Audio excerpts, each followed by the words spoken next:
La Guerra Fría ya es historia. Pero Rusia vuelve a verse envuelta en una nueva carrera armamentista. Esta vez no hay cabezas nucleares. El enemigo es un microbio. Y el campo de batalla es el cuerpo humano.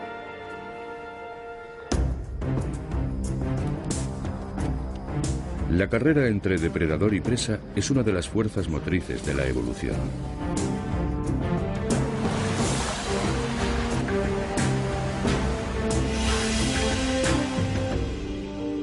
Pero este también es un depredador. Y nosotros somos su presa. El hacinamiento reinante en las cárceles de Rusia ha favorecido la evolución de un nuevo y mortal microbio resistente a nuestros medicamentos más avanzados. Y tras escapar de las cárceles, está atacando a nuevas presas, aleatoriamente y sin aviso. Como cualquier estudiante de medicina, conocía la enfermedad, conocía los síntomas, pero no podía imaginarme qué era esto. Ahora este asesino ha salido de Rusia y todos somos sus presas en potencia. La carrera armamentista entre humanos y microbios no se puede ganar solamente con medicamentos. Pero si aprendemos a dirigir la evolución, podríamos llegar a firmar una tregua con nuestros mortales enemigos.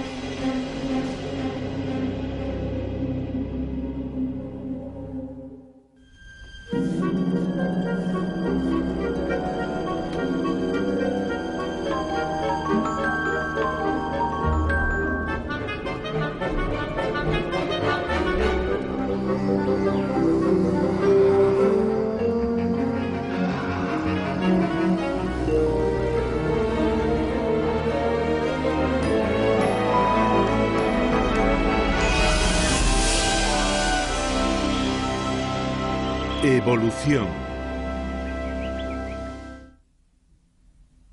La carrera armamentista evolutiva. Cualquier mañana brumosa, la región occidental de Oregón parece una tierra apacible poblada de animales tranquilos, como castores y patos. Y sin embargo, aquí habita uno de los animales más mortíferos de la tierra. Antiguas leyendas locales hablaban de su poder mortal. Pero finalmente, unas muertes en circunstancias extrañas atrajeron la atención de los científicos. Cuando estaba estudiando en la universidad hace 37 años, un profesor me contó la historia de 3 cazadores que habían venido aquí, a la cordillera costera, y los habían encontrado muertos, y descubrieron un tritón hervido en su cafetera. Este está bien. Creo que sí. Y mi profesor me dijo, averigua si esos tritones son venenosos. Edmund Brody Jr. ha estado estudiando el tritón granulado, o taricha granulosa, desde hace aproximadamente una década junto a su hijo Edmund Brody III. En efecto, este tritón es extraordinariamente venenoso. Unas glándulas que tiene en la piel segregan una de las toxinas naturales más potentes que se conoce. Si se ingiere, la toxina puede paralizar a la víctima en minutos y bloquear funciones vitales en pocas horas. Una cantidad equivalente a una cabeza de alfiler puede matar a un humano adulto. Este es posiblemente el animal más venenoso del mundo. En su piel hay toxinas suficientes para matar a decenas de miles de ratones, o quizá unas 100 personas. Por supuesto no muerde, de modo que tenerlo en la mano no representa ningún peligro, a menos que me lo coma, cosa que no voy a hacer. Lo que nos intrigaba era por qué un animal tan pequeño como este era mucho más tóxico de lo necesario para matar a todos sus depredadores. ¿Por qué un tritón producía tal cantidad de toxinas? Sí, se puede oler la secreción. No te chupes las manos. Vale, lo intentaré.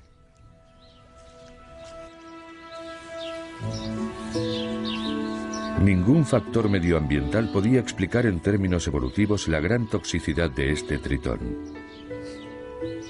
Pero los Brody descubrieron que el responsable era otro animal. Voy a mirar entre esas zarzas. Bien. La culebra rayada abunda en esta región. Inofensiva para los humanos, se alimenta de lombrices, ranas y sapos.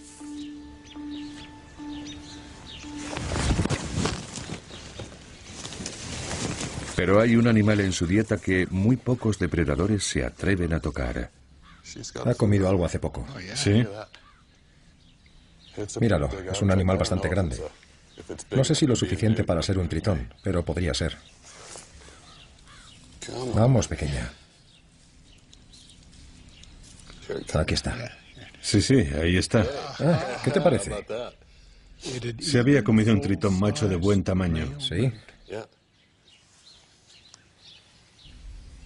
Esta especie de culebra es el depredador que creemos provoca la evolución de los altos niveles de toxinas en los tritones. Es el único animal que puede sobrevivir a un encuentro con un tritón.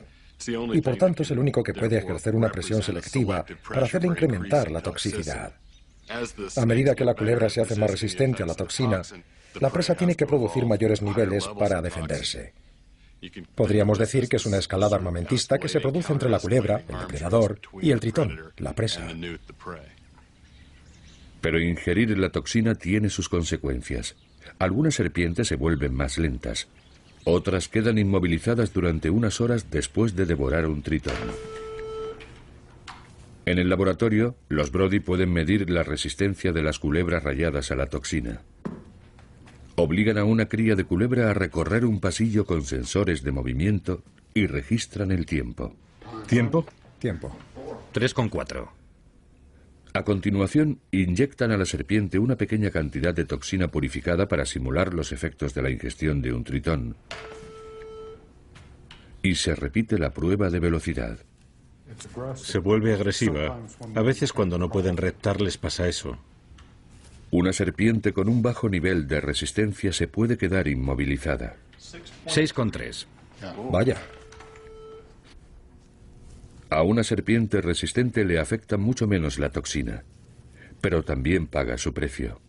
Cuanto más resistente es la serpiente, más lenta se vuelve, aunque no esté bajo los efectos de la toxina. La serpiente paga un precio por desarrollar la resistencia. Esa serpiente será más vulnerable a sus propios depredadores.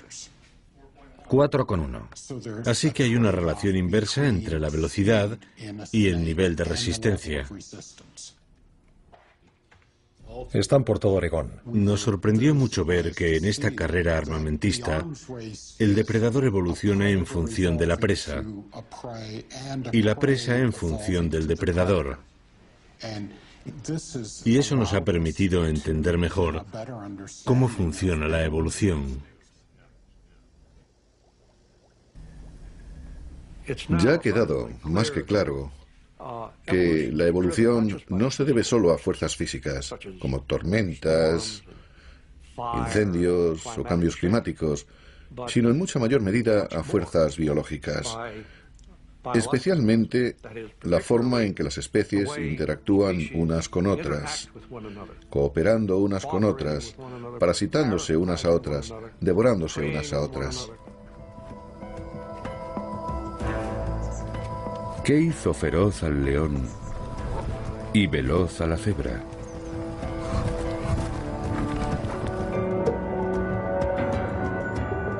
¿Qué provocó el desarrollo de dientes y garras? La danza mortífera de depredador y presa impulsa la evolución.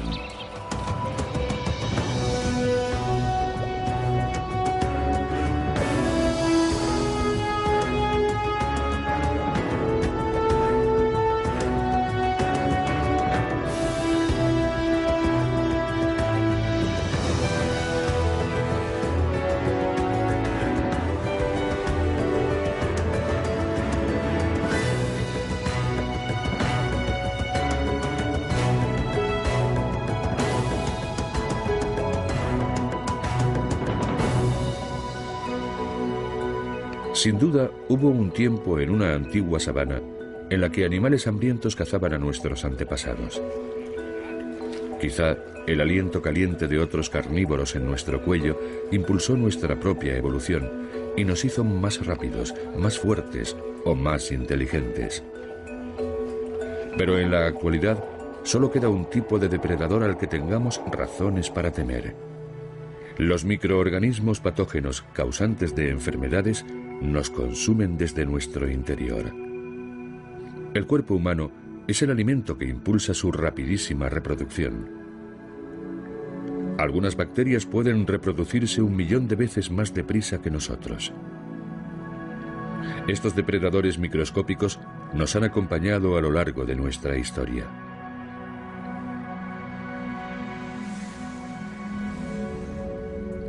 La bacteria causante de la tuberculosis devoró los cuerpos de nobles egipcios hace más de 4000 años. Otro microbio fue el responsable de la temida peste negra. En el siglo XIV, la peste bubónica mató a 1 de cada 3 europeos. El virus de la gripe se cobró alrededor de 20 millones de vidas durante la Primera Guerra Mundial. Estábamos prácticamente indefensos ante las enfermedades infecciosas hasta hace muy poco.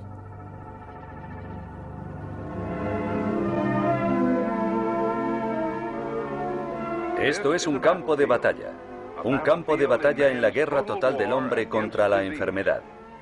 Aquí ha concentrado el hombre su artillería más pesada contra la muerte prematura. Los antibióticos, la medicina milagrosa de nuestra era. En el siglo XX, los científicos empezaron a concentrarse en las sustancias químicas que producen los microbios para atacarse unos a otros. Y se pensó que quizá algunas de aquellas sustancias podían atacar a organismos que provocaban enfermedades sin hacer daño al cuerpo humano. El primero de los llamados antibióticos, la penicilina, salvó innumerables vidas en la Segunda Guerra Mundial. Ahora los médicos tenían un arma para combatir las infecciones que con frecuencia mataban a los soldados heridos en los campos de batalla. En los años 50 ya había en el mercado cientos de antibióticos. Derrotar a aquellos gérmenes mortíferos parecía un juego de niños.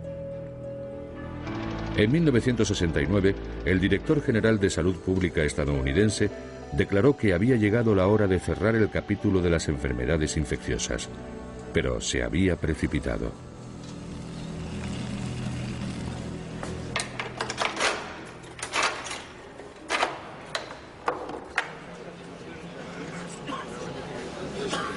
El sistema penitenciario ruso es la zona cero de una nueva epidemia. Un antiguo asesino ha regresado con renovadas fuerzas. Desde el colapso de la Unión Soviética, el índice de encarcelamiento de Rusia ha llegado a ser el más alto del mundo. Más de 1 millón de reclusos se hacinan en un sistema penal concebido para una fracción de ese número. Pero el hacinamiento, la desnutrición y la falta de higiene no son las peores pesadillas de los presos. Ahora les acecha la tuberculosis.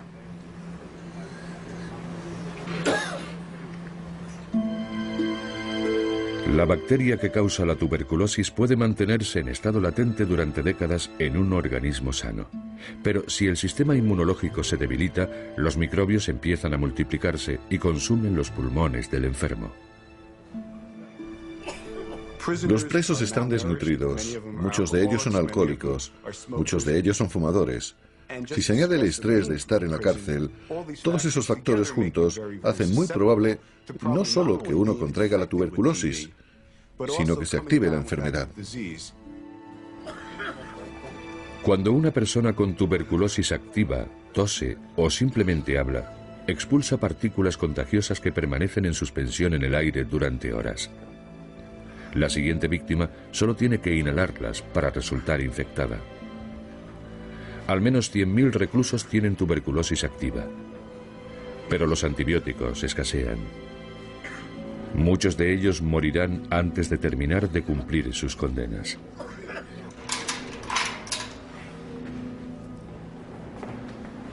Sasha Believich está cumpliendo su segunda condena por robo en Tomsk, una ciudad de Siberia occidental. Ahora su condena de 4 años parece una sentencia de muerte.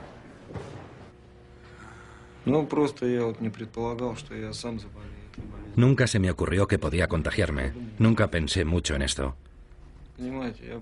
Al principio no podía creerme lo que me decía el médico. Pensé que podía tener otra enfermedad, pero no tuberculosis. Cuando le detectaron la enfermedad durante su primera condena, le administraron antibióticos. Y mejoró. Pero al quedar en libertad, dejó de recibir tratamiento. Ahora la tuberculosis ha vuelto. Pero aquellos medicamentos ya no le hacen nada. Los microbios que hay en su cuerpo han evolucionado. Cuando Sasha empezó a tomar antibióticos, estos acabaron con la mayoría de las bacterias de la tuberculosis. Pero cuando se detuvo el tratamiento quedaron algunos microbios vivos, los que eran más resistentes a los fármacos. Al multiplicarse estos supervivientes, todos sus descendientes tenían la misma resistencia. Y evolucionó una cepa totalmente nueva de bacterias a las que no afectaban los medicamentos habituales. Ahora los médicos de la cárcel no pueden hacer nada por Sasha. Y el suyo no es un caso aislado. Al menos 30.000 presos rusos tienen tuberculosis multiresistente. Y su número no deja de crecer.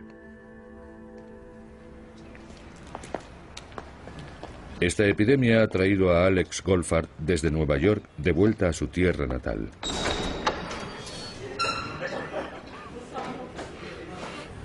Trabajando con las autoridades rusas, ha desarrollado un programa piloto en la cárcel de Tomsk para cambiar la forma en que se trata la tuberculosis.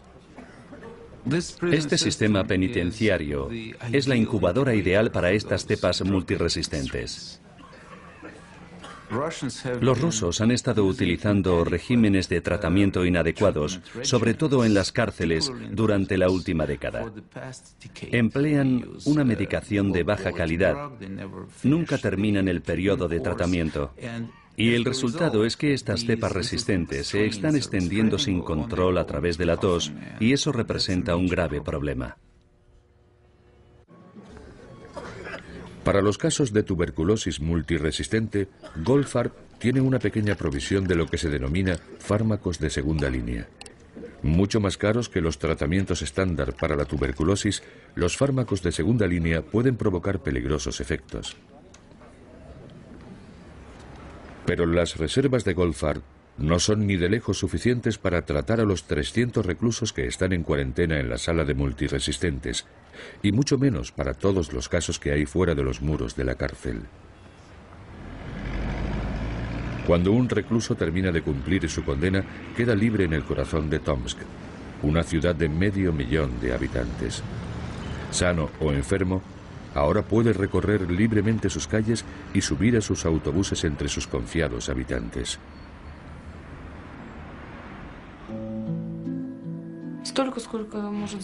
Como cualquier estudiante de medicina, conocía la enfermedad, conocía los síntomas, pero no podía imaginarme qué era esto. Ana Kolosova no sabe cómo se infectó con una cepa de tuberculosis resistente a 5 fármacos. Lo descubrí por casualidad. Iba a sacarme el carnet de conducir y tenía que hacerme un reconocimiento médico. Me hicieron una radiografía y me dijeron que tenía tuberculosis. 6 meses después empezó a toser sangre. Tuvo que dejar sus estudios de medicina y ha estado hospitalizada desde entonces. Si tuviéramos medicamentos de segunda línea, el pronóstico de Ana podría ser positivo. Sin ellos no puede ser en absoluto positivo. Y el de Ana no es un caso aislado. Tengo a mi cuidado a otra estudiante universitaria y a otros pacientes jóvenes con tuberculosis multiresistente. Los síntomas se pueden aliviar y el avance de la enfermedad puede remitir durante un tiempo, pero los medicamentos que podrían salvarles la vida todavía no están a su alcance. Por ahora solo 30 reclusos recibirán los fármacos de segunda línea. A todos ellos les queda todavía por cumplir un mínimo de 2 años de reclusión, lo que garantiza que terminarán el tratamiento y se evitará la evolución de nuevas bacterias multiresistentes. Sin embargo, hay protestas. La gente pregunta, ¿por qué se va a gastar entre 5 y 8 mil dólares en curar o tratar a un asesino convicto? Así que tenemos que explicar una y otra vez que hemos elegido las cárceles por razones epidemiológicas. Este es el punto de origen en el que se puede atacar este problema. En un gesto de buena fe, Goldfarb se ha quitado la máscara para dirigirse a los 30 hombres que van a tener una segunda oportunidad de vivir. Y les dice: el tratamiento que os estamos ofreciendo no es ningún experimento. Nunca se ha utilizado en Rusia porque es demasiado caro. Es un proceso complicado y doloroso. Para algunos de vosotros durará 1 año y medio. Pero todos debéis tomároslo lo más seriamente posible y terminar el tratamiento completo.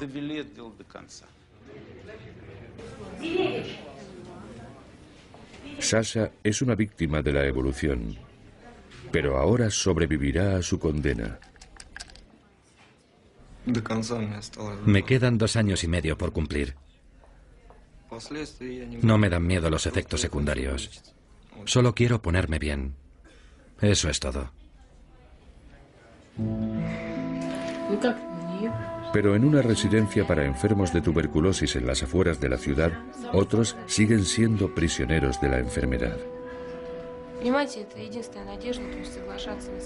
Los nuevos medicamentos son la única esperanza que nos queda. No hay otra posibilidad. Es lo único que estoy esperando. Mi familia me apoya mucho. Me visitan casi todos los días, mi madre y mi padre, mis abuelos. Solo tengo 19 años. Tengo que ser optimista.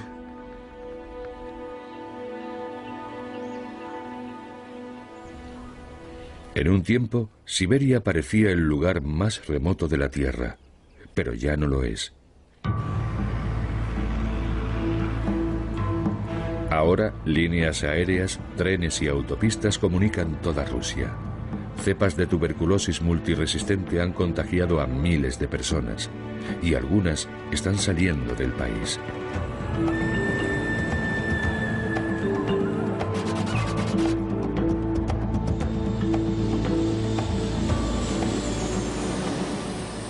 Lo que ha afectado espectacularmente a la difusión de la tuberculosis es nuestra capacidad de viajar.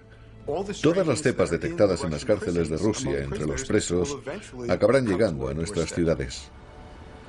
La extensión de la tuberculosis por todo el planeta se monitoriza desde el Instituto de Investigación sobre Salud Pública de Nueva York. La tuberculosis está aumentando en casi todas partes y empieza a rivalizar con el SIDA. Actualmente se cobra entre 2 y 3 millones de vidas al año. Las bacterias de tuberculosis, recogidas por todo el mundo, ayudan a los investigadores a registrar la evolución de nuevas cepas. El ADN extraído de las bacterias se puede mostrar en una especie de código de barras, una huella dactilar genética de nuestro enemigo, según explica Barry Craisworth. Hemos podido ver literalmente el ADN de las bacterias y utilizamos esta información como en una novela policíaca. Vemos las bacterias que están infectando a diferentes personas y nos preguntamos, ¿son estas bacterias las mismas? ¿Hay alguna persona que está contagiando su cepa a otras muchas? Gracias a nuestra base de datos de huellas, hemos podido comprobar que la principal cepa que se está extendiendo sin freno en la cárcel de Tomsk ya ha llegado a Estados Unidos. Hola Barry, ¿qué tal? Mira esto. Craisworth comparte este preocupante descubrimiento con Alex Goldfarb. Esto es una huella de esa cepa 148 que nos hemos encontrado en todas las cárceles de Tomsk, la cepa multiresistente. Mira esto, exactamente el mismo patrón. Pero esta no es de la cárcel, es de un paciente de Nueva York que nos han mandado del Departamento de Salud de la ciudad. Es idéntica. ¿Y es ruso? Bueno, es un ruso que tiene tuberculosis multiresistente. Ha sido una suerte detectarlo, pero también es muy preocupante.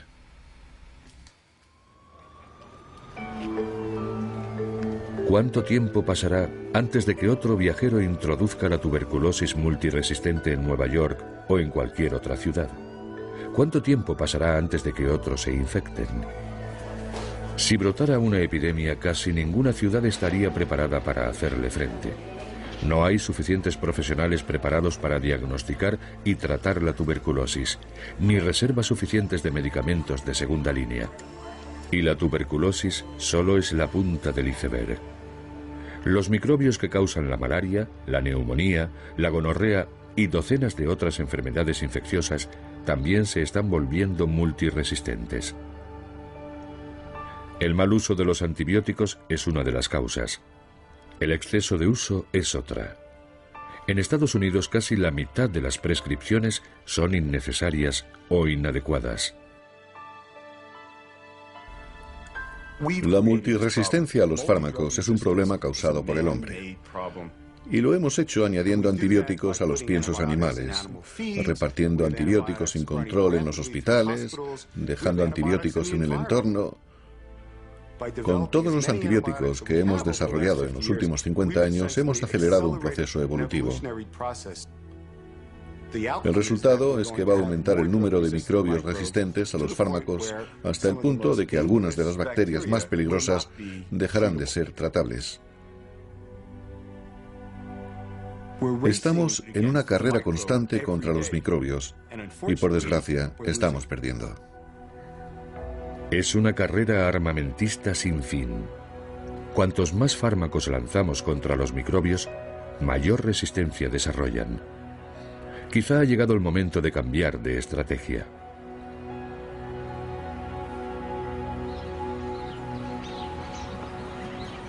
Si podemos hacer que los microbios se vuelvan resistentes a los medicamentos, también deberíamos poder hacerles evolucionar de forma que nos beneficien.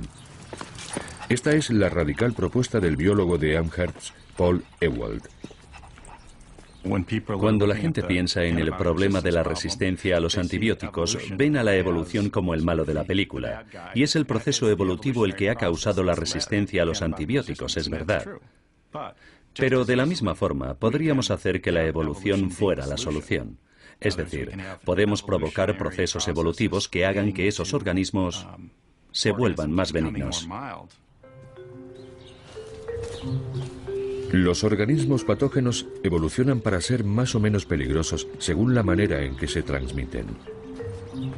Los microbios que dependen del contacto o la cercanía entre personas tienden a ser más benignos. El rinovirus, causante del resfriado común, se transmite cuando algún portador estornuda o tose cerca de otras personas. Dado que en realidad depende de personas medianamente sanas para transmitirse, no es extraño que sea uno de los virus más benignos que conocemos. Pero los microbios que se transmiten a través de insectos, o de comida, o agua contaminada, tienden a hacer enfermar de gravedad a sus víctimas. Las peores bacterias diarreicas que conocemos se transmiten por el agua. La bacteria que causa el cólera y las fiebres tifoideas suele transmitirse por el agua. Así, aunque el organismo sea tan nocivo que el enfermo no puede moverse de la cama, el organismo sigue pudiendo transmitirse a un gran número de personas. Cuando comprendemos los factores que favorecen la mayor o menor nocividad, podemos hacernos una pregunta. ¿Estamos haciendo determinadas cosas o podemos hacer determinadas cosas que favorezcan que los organismos evolucionen volviéndose más benignos? Podemos examinar el brote de cólera que se produjo en Sudamérica como una especie de experimento natural que nos permite evaluar estas ideas. En 1991, el cólera invadió Perú y se extendió rápidamente. A lo largo de los 5 años siguientes, más de 1 millón de personas sufrió diarreas y vómitos, en algunos casos muy violentos. Murieron más de 10.000 personas.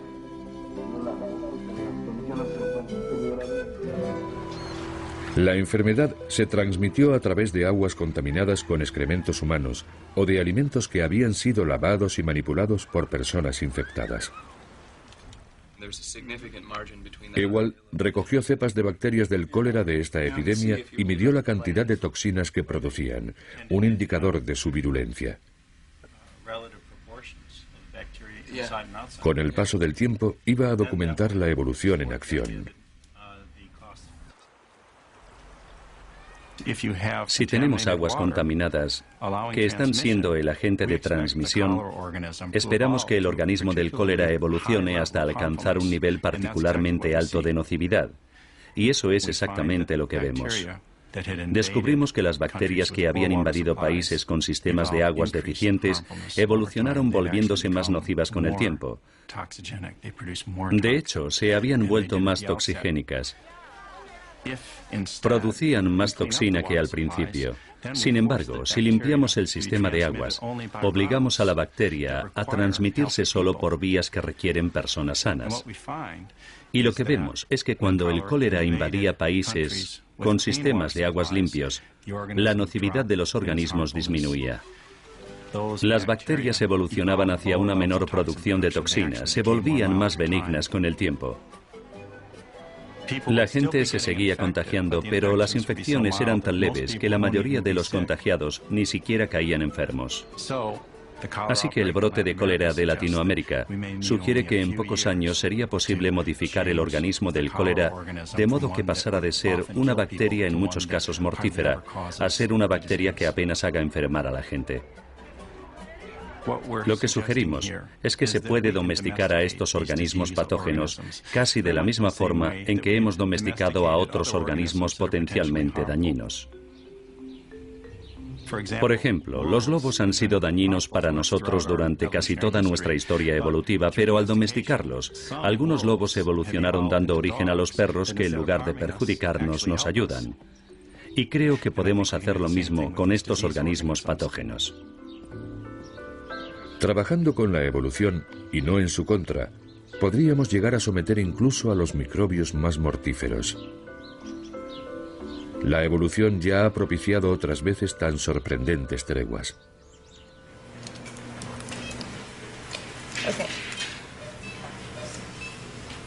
La mayoría de los felinos salvajes ha desarrollado, gracias a la evolución, una forma de convivir con un virus relacionado muy de cerca con otro que está diezmando a la humanidad. Su historia fue descubierta por Stephen O'Brien, que ha acudido aquí, al Zoo Nacional, para examinar a este guepardo sedado. Originalmente empezaron a interesarme los felinos porque me interesaba la interacción entre las enfermedades infecciosas y los genes de las especies que las sufren. Empezamos a trabajar con guepardos y a continuación empezamos a estudiar una a una las 37 especies diferentes de la familia de los felinos. Y lo que estamos aprendiendo de ellos es que son un espejo de los procesos evolutivos humanos. Todo empezó en los años 80, cuando O'Brien empezó a preocuparse porque pequeñas poblaciones de felinos amenazados eran especialmente vulnerables a los efectos de las enfermedades infecciosas.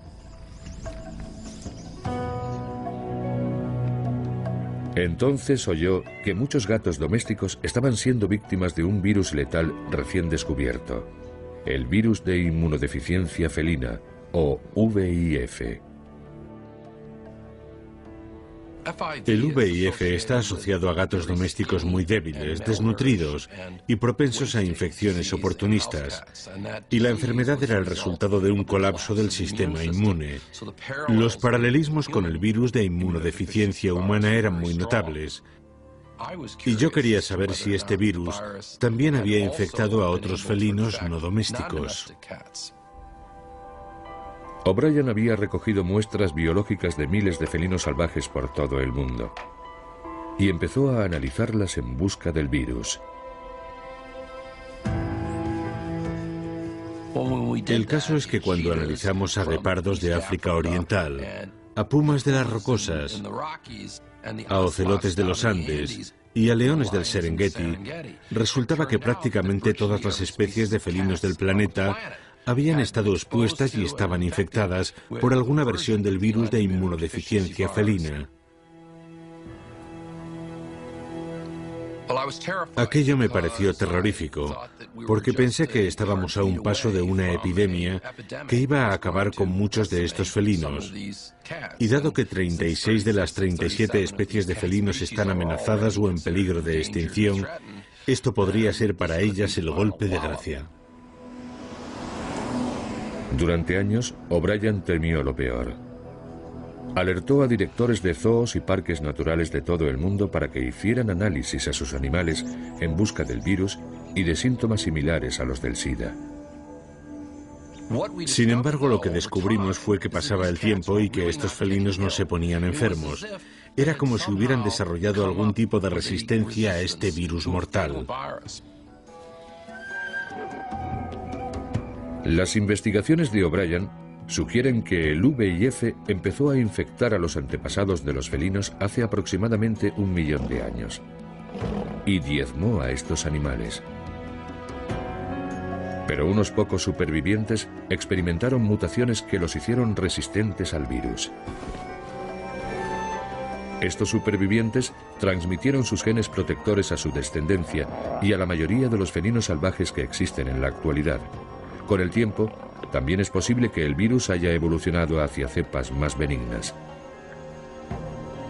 En la actualidad, los felinos salvajes y el VIF han llegado al final de un largo proceso evolutivo y se han adaptado mutuamente. Los humanos y el VIH han emprendido hace poco el camino que podría llevar algún día a una tregua similar. Pero el ejemplo de los felinos salvajes convenció a O'Brien de que tenía que haber humanos que hubieran desarrollado mutaciones que les protegieran del VIH. Y se propuso encontrarlos. A lo largo de un periodo de 10 años, estuve recogiendo discretamente muestras de sangre de 10.000 individuos de alto riesgo. Mis colegas y yo extrajimos el ADN y nos quedamos boquiabiertos al descubrir una clarísima mutación que protegía contra la infección del VIH. Y era el primer gen que podíamos decir sin ninguna duda que estaba influyendo en el resultado de la exposición a este virus mortal. La mayoría de las personas tenemos unos receptores en las células inmunes que proporcionan al VIH una vía de entrada. Pero las personas que tenían la mutación descubierta por O'Brien carecían de algunos o de todos estos receptores. Así, la infección del VIH resultaba imposible. Esta mutación está presente aproximadamente en un 10% de los europeos de raza blanca, pero está completamente ausente en los pueblos nativos africanos y orientales. Algún factor de la historia evolutiva de los europeos debía haber favorecido la supervivencia de las personas que tenían esta mutación. Hemos utilizado técnicas de datación muy precisas para establecer cuándo fue la última vez que se produjo una presión selectiva de ese tipo, y ocurrió hace 700 años. Si consultamos los libros de historia, fue entonces cuando se propagó una enfermedad enormemente infecciosa, una pandemia, que fue la peste negra o peste bubónica, que acabó con 1/3 de la población de Europa. Una mutación que salvó de la peste a parte de la población hace 7 siglos puede proteger ahora a sus descendientes del contagio del SIDA. Hoy en día, cuando examinamos los genes de los gatos o de los humanos, descubrimos que están plagados de estas huellas de epidemias históricas que han definido la supervivencia de las especies que siguen existiendo.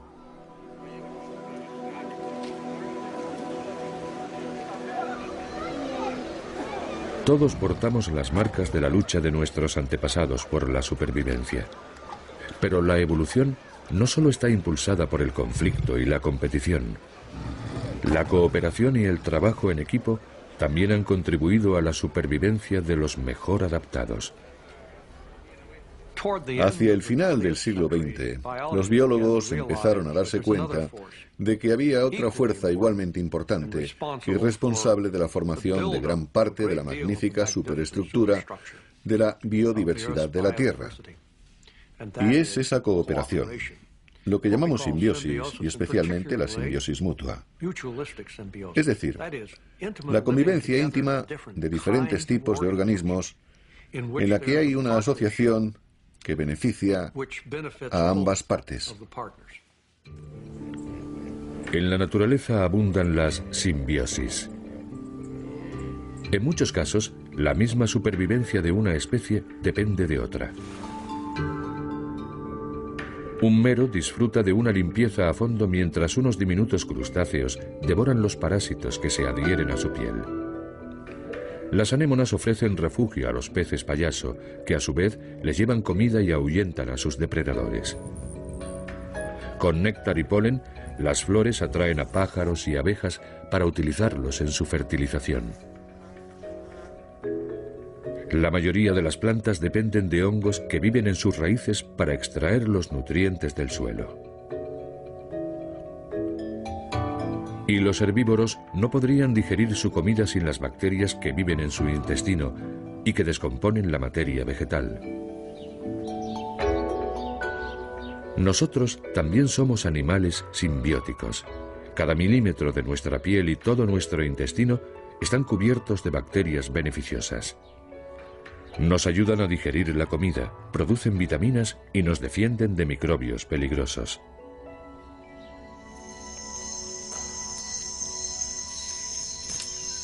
La simbiosis hunde sus raíces profundamente en la historia de la Tierra.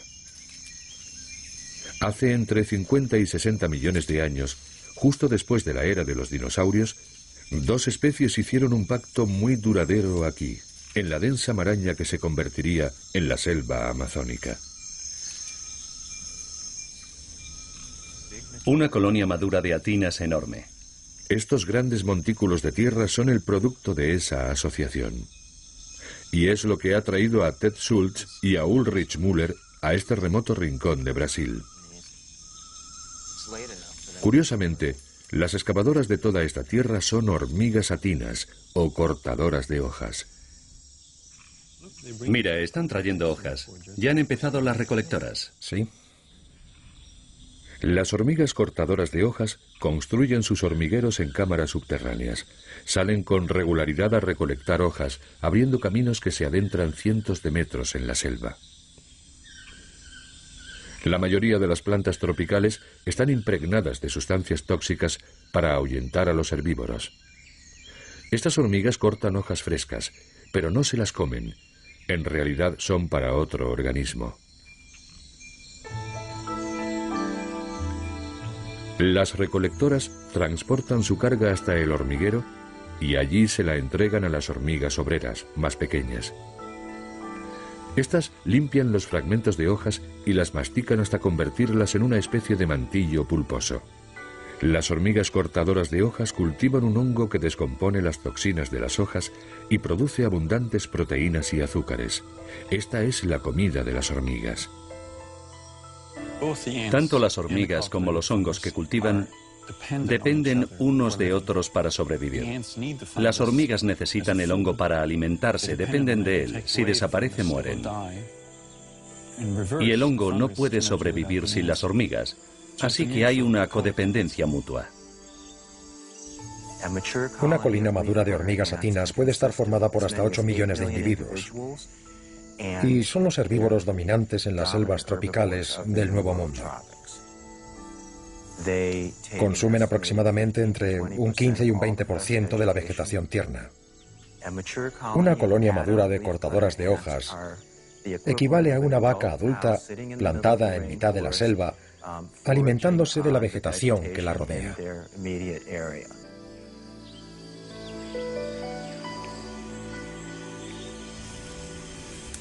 La selva en su totalidad se ve afectada por la simbiosis entre hormigas y hongos. Para comprender cómo evolucionaron, Schultz y Müller han recogido nidos de hormigas atinas por toda América Latina. Aquí hay uno. ¿Dónde? Ah, sí. Un ojo entrenado puede detectar los sutiles signos que indican la presencia de un nido reciente, establecido hace quizá 6 meses, cuando una nueva reina abandonó otro nido con una pequeña cantidad de hongos en la boca y lo enterró en el suelo. Ahí está. ¡Qué maravilla! Abrir un nido es un momento muy emocionante. De repente se abre la cavidad y ves el huerto de hongos. Incluso puedes ver a la reina. Ahí está la reina. Sí, ahí está. Es del tamaño de un cacahuete. Lo que hemos aprendido estudiando a las hormigas es que se puede sobrevivir a largo plazo, más de 50 millones de años como agricultor. Hay un paralelismo muy claro entre la agricultura de las hormigas y la agricultura humana. Los dos tipos de sociedad dependen del cultivo de otro organismo y utilizan procedimientos muy complejos para fomentar el crecimiento de esos organismos. Pero los agricultores humanos tienen que combatir las plagas en sus cultivos, mientras que en los huertos de las hormigas no parece existir ese problema.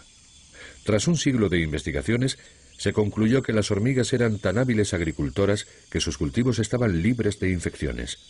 Pero un joven recién licenciado en 1998, Cameron Curry, no acababa de creérselo.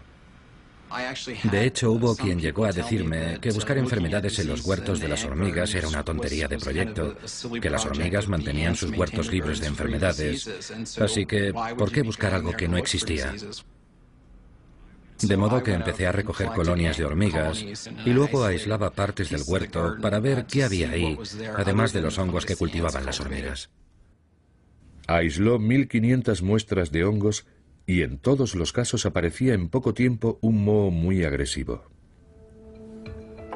Cuando retiraba las hormigas de un nido, el mismo moho acababa con los hongos en cuestión de días. De modo que sí había plagas en los huertos de las hormigas. Pero ¿cómo conseguían mantenerlas tan completamente controladas?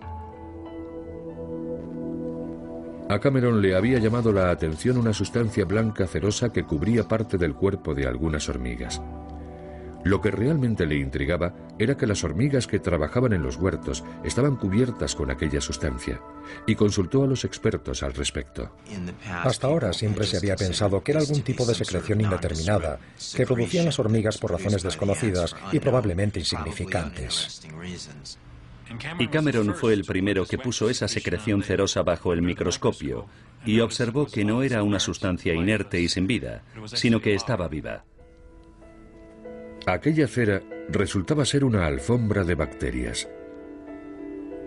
Pero lo que más asombró a Cameron fue que se trataba del mismo tipo de bacterias que producen la mitad de los antibióticos que se utilizan en la medicina humana. Recuerdo que el director de mi tesis y yo nos reíamos pensando que tendría gracia que las hormigas hubieran estado utilizando estas bacterias para producir antibióticos durante millones de años y los humanos las hubiésemos descubierto hace 60 años. Y en aquel momento pensamos que la idea era un tanto inverosímil.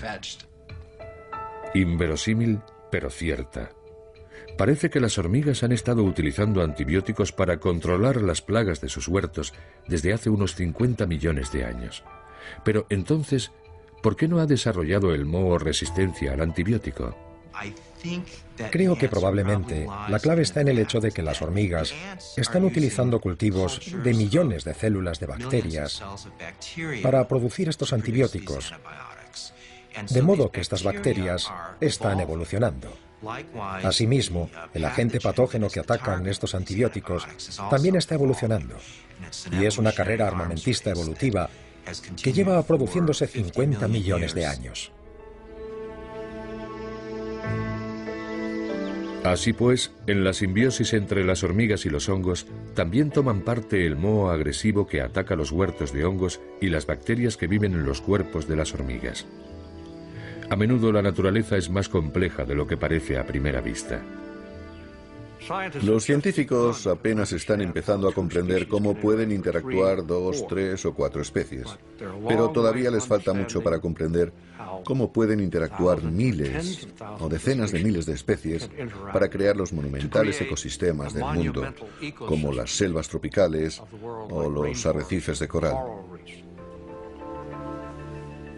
Y el vacío más notable en nuestro conocimiento es el referente a las bacterias y los microorganismos, porque ellos son los que forman la base del mundo viviente. Nosotros los necesitamos a ellos, pero ellos no nos necesitan. Y sin embargo, hacemos todo lo que podemos por evitar los microbios. Todo un arsenal de nuevos productos lanza el mensaje alto y claro. El único germen bueno es el germen muerto.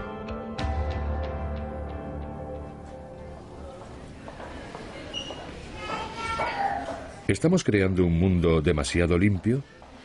Eso se pregunta en su investigación la pediatra Erika von Mutius. Respira hondo, por favor. Respira hondo. Bien, otra vez. La doctora von Mutius trata alergias y asma, trastornos en los que el sistema inmune responde violentamente a sustancias inocuas.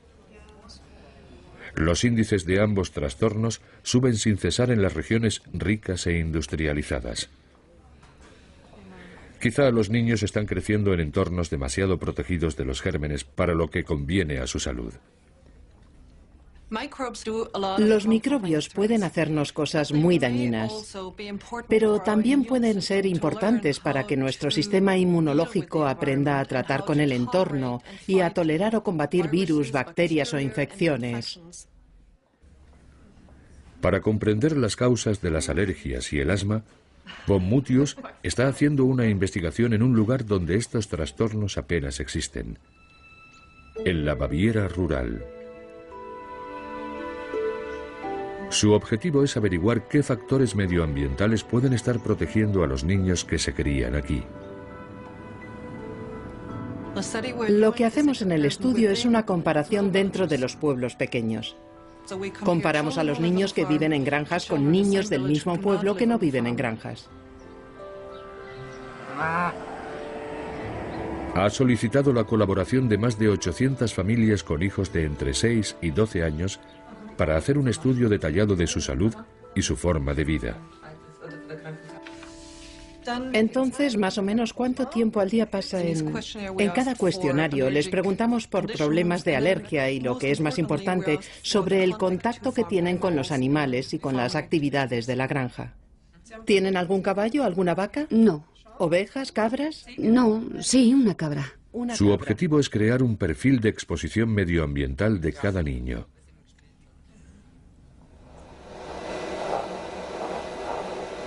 Su equipo analiza muestras de polvo de alfombras y ropa de cama en toda la casa en busca de pelo de animales, partículas de polvo y microorganismos.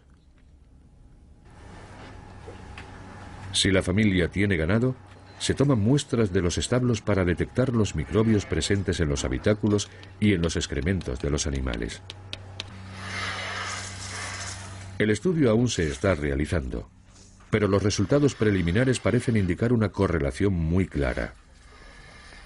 Uno de los factores que parecen tener más importancia es el contacto con el ganado. Estos niños, cuanto más tiempo pasan en los establos y cuanto antes empiezan a hacerlo, más protegidos parecen estar frente a las alergias. Puede que los altos niveles de microorganismos de los establos contribuyan a fortalecer el sistema inmunológico del niño para toda su vida.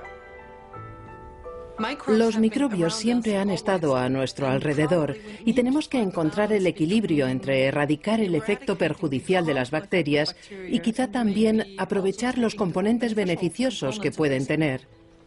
Es algo que conseguiremos en el futuro. Nuestra especie evolucionó en un mundo lleno de microbios y de otros animales. Y apenas hemos empezado a entender el valor de esta herencia.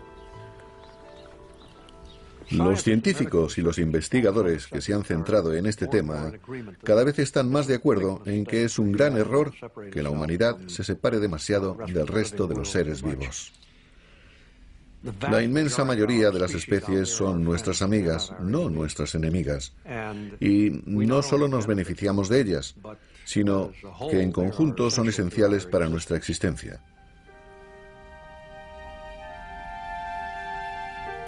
Nosotros somos los afortunados herederos de más de 3.000 millones de años de evolución que han dado lugar a esta asombrosa diversidad. Tenemos que aprender mucho más sobre el mundo viviente y sobre cómo la humanidad misma está afectando a la evolución.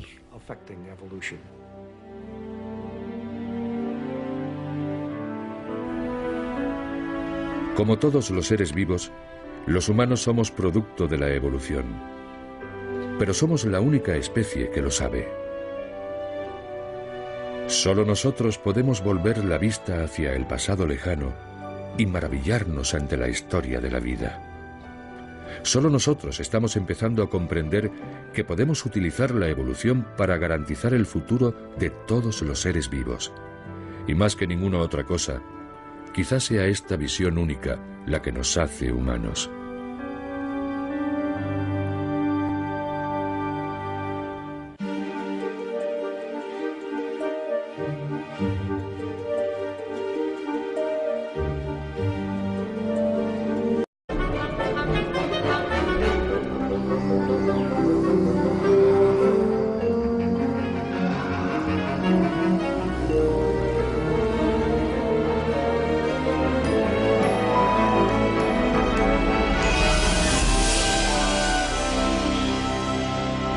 Evolución. La carrera armamentista evolutiva. Cualquier mañana brumosa, la región occidental de Oregón parece una tierra apacible poblada de animales tranquilos, como castores y patos. Y sin embargo, aquí habita uno de los animales más mortíferos de la tierra. Antiguas leyendas locales hablaban de su poder mortal. Pero finalmente, unas muertes en circunstancias extrañas atrajeron la atención de los científicos. Cuando estaba estudiando en la universidad hace 37 años, un profesor me contó la historia de 3 cazadores que habían venido aquí, a la cordillera costera, y los habían encontrado muertos, y descubrieron un tritón hervido en su cafetera. Este está bien. Creo que sí. Y mi profesor me dijo, averigua si esos tritones son venenosos. Edmund Brody Jr. ha estado estudiando el tritón granulado, o Taricha granulosa, desde hace aproximadamente una década junto a su hijo Edmund Brody III. En efecto, este tritón es extraordinariamente venenoso. Unas glándulas que tiene en la piel segregan una de las toxinas naturales más potentes que se conoce. Si se ingiere, la toxina puede paralizar a la víctima en minutos y bloquear funciones vitales en pocas horas. Una cantidad equivalente a una cabeza de alfiler puede matar a un humano adulto. 4:1. Así que hay una relación inversa entre la velocidad y el nivel de resistencia. Están por todo Oregón. Nos sorprendió mucho ver que en esta carrera armamentista el depredador evoluciona en función de la presa y la presa en función del depredador. Y eso nos ha permitido entender mejor cómo funciona la evolución. Ya ha quedado más que claro que la evolución no se debe solo a fuerzas físicas, como tormentas, incendios o cambios climáticos, sino en mucha mayor medida a fuerzas biológicas. Especialmente la forma en que las especies interactúan unas con otras, cooperando unas con otras, parasitándose unas a otras, devorándose unas a otras. ¿Qué hizo feroz al león y veloz a la cebra?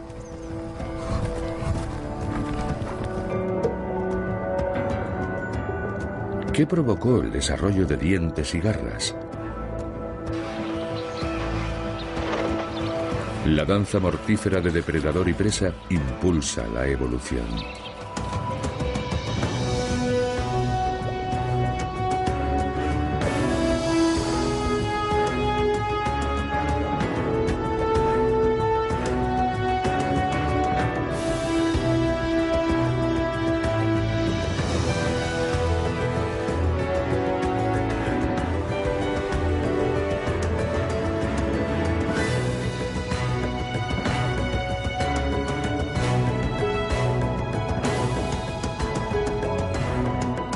Se había comido un tritón macho de buen tamaño. Sí.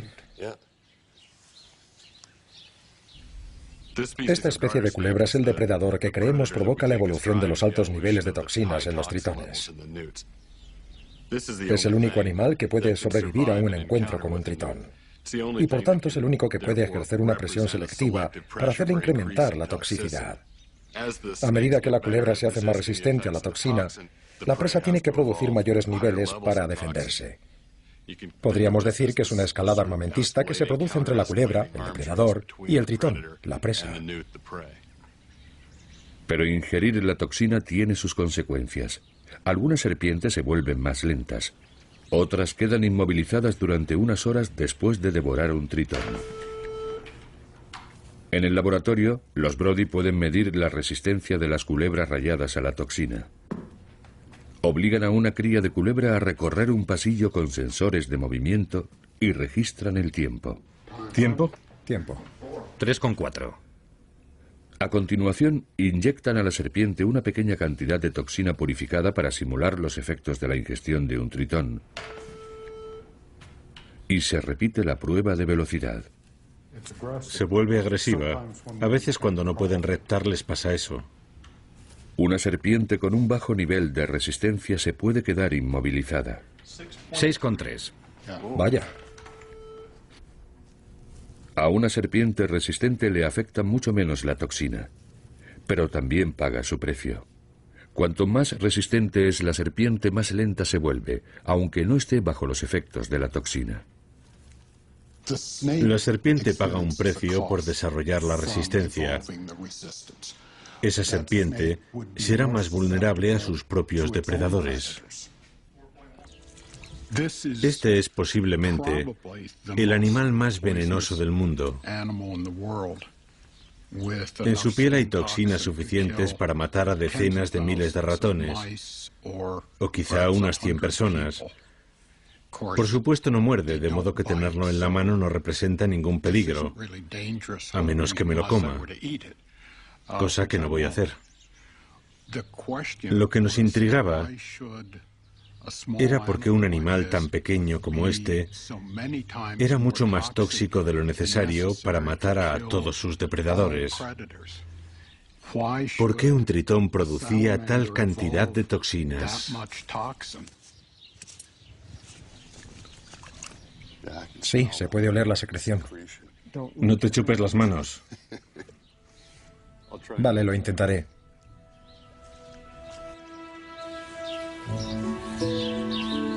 Ningún factor medioambiental podía explicar en términos evolutivos la gran toxicidad de este tritón.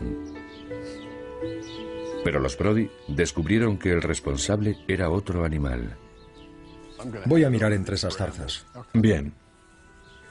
La culebra rayada abunda en esta región. Inofensiva para los humanos, se alimenta de lombrices, ranas y sapos.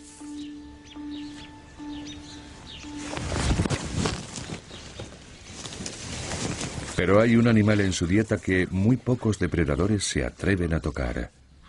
Ha comido algo hace poco. ¿Sí? Míralo, es un animal bastante grande. No sé si lo suficiente para ser un tritón, pero podría ser. Vamos, pequeña. Aquí está. Sí, ahí está. ¿Qué te parece? La Guerra Fría ya es historia. Pero Rusia vuelve a verse envuelta en una nueva carrera armamentista. Esta vez no hay cabezas nucleares. El enemigo es un microbio. Y el campo de batalla es el cuerpo humano.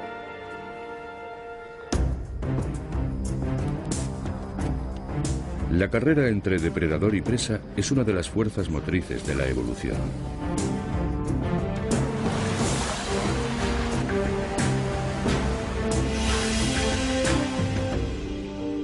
Pero este también es un depredador. Y nosotros somos su presa. El hacinamiento reinante en las cárceles de Rusia ha favorecido la evolución de un nuevo y mortal microbio resistente a nuestros medicamentos más avanzados. Y tras escapar de las cárceles, está atacando a nuevas presas, aleatoriamente y sin aviso. Como cualquier estudiante de medicina, conocía la enfermedad, conocía los síntomas, pero no podía imaginarme qué era esto. Ahora este asesino ha salido de Rusia y todos somos sus presas en potencia. La carrera armamentista entre humanos y microbios no se puede ganar solamente con medicamentos. Pero si aprendemos a dirigir la evolución, podríamos llegar a firmar una tregua con nuestros mortales enemigos.